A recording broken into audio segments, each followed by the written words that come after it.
When the waiter asked for my order at our anniversary dinner, my husband said, "She's not eating. She didn't contribute to the bill." "I'll have water," I said to the confused waiter while my husband Paul handed back my menu to him without letting me look at it. We were at the steakhouse he'd picked for our 10th anniversary, and he'd made reservations without telling me there would be conditions attached. The waiter stood there awkward, holding his pad. "Ma'am, would you like to see the menu?" Paul answered for me. "She's fine. I'll have the ribeye medium rare with loaded potato." He ordered a $100 meal while telling me I couldn't eat. "Sir, is the lady not dining?" The waiter looked concerned. Paul smiled like this was normal. "She didn't bring any money, so she doesn't get to order. That's how restaurants work, right? You pay, you eat." He said it loud enough for nearby tables to hear. An older couple looked over shocked. "Paul, please. It's our anniversary." He laughed and showed the waiter his phone. "Look at our bank accounts. Hers has $14. Mine has $12,000. He'd separated our finances 6 months ago without discussing it. She wants to be independent so she can independently pay for her own meals. The waiter shifted uncomfortable. "I could bring some bread for the table." Paul shook his head.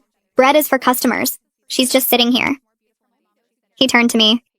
"You should have thought about dinner before you quit your job." I'd been laid off, not quit, but Paul had been telling everyone I chose to be unemployed. "I was laid off, Paul. The company downsized." He waved his hand dismissive. "Successful people don't get laid off. You weren't valuable enough to keep." The couple next to us was openly staring now. The woman looked horrified. Paul noticed and spoke louder. "I'm teaching her about consequences. No contribution means no consumption." He pulled out cash and fanned it on the table. "See this? This is what work looks like." The waiter tried again. "Perhaps a small salad?" Paul grabbed the money back. "Did you not understand?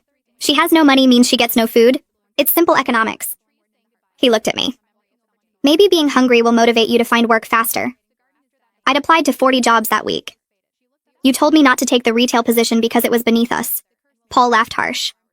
"That was before I realized you're professionally worthless. Now any job would be an improvement." The woman from the next table walked over. "Excuse me, miss, would you like to join us? We have an extra seat." Paul stood up angry. "She's my wife. She sits with me." The woman looked at him disgusted. "You're starving your wife in public." Paul pulled out his phone again. "I'm teaching financial responsibility." He showed her something on the screen. "This is her spending from last month? $60 on groceries." The woman looked confused. "She bought food for your home?" Paul nodded. "With my money. Then she has the audacity to say she's broke." He turned back to me. "You spent my grocery money, so now you can watch me eat." The waiter left to get the manager. Paul didn't notice because he was pulling up more bank records.